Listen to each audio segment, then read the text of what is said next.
एक दिन की बात है। महात्मा बुद्ध शांत भाव से बैठे थे। उनके सामने उनके शिष्यों की मंडली भी बैठी थी। सभी चुप थे। इसी बीच एक व्यक्ति गुस्से में महात्मा बुद्ध के पास आया और उन्हें नफरत से देखते हुए उनके ऊपर थूक दिया। उस शांत वातावरण में एकाएक खलबली मच गई। आसपास मौजूद बुद्ध के सभी शिष्य क्रोधित होकर उस व्यक्ति की तरफ दौड़े, लेकिन महात्मा बुद्ध ने इशारे से शिष्यों को शांत रहने के लिए कहा।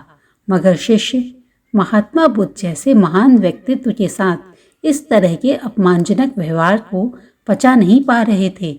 उन्होंने इस नादान इंसान को पकड़कर महात्मा बुद्ध के सामने खड़ा कर दिया।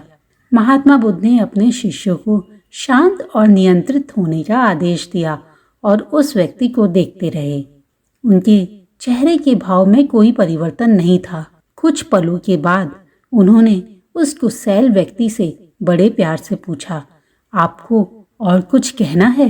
वह व्यक्ति बिना कुछ बोले वहां से चला गया। उस व्यक्ति के जाने के बाद महात्मा बुद्ध के परम शिष्य आनंद ने उनसे पूछा, भगवान, वह व्यक्ति आपका इतना अपमान करके चला गया, फिर भी आपने उससे कुछ नहीं कहा।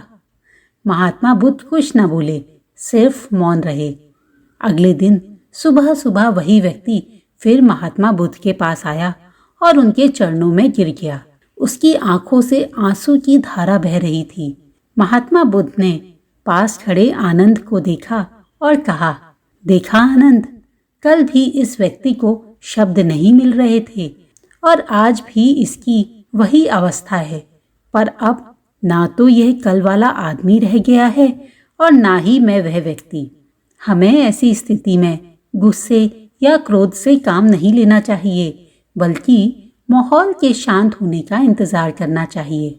यदि तुम लोग कल इस व्यक्ति पे अपना क्रोध या प्रतिक्रिया व्यक्त करते तो माहौल और भी गर्म हो जाता और परिस्थिति और भी बिगड़ सकती थी। जबकि शांत रहकर अपने स्वभाव में एकाग्रता लाकर हमने उस परिस्थिति को बड़े अच्छे से संभाल लिया और इस व्यक्ति को अपनी गलती का एहसास भी हो गया। हम सब चाहें तो मौन रहकर बड़ी आसानी से क्रोधी का क्रोध शांत कर सकते हैं। आनंद समझ गया कि किस तरह शांत रह के बड़ी बड़ी समस्याओं का हल निकाला जा सकता है।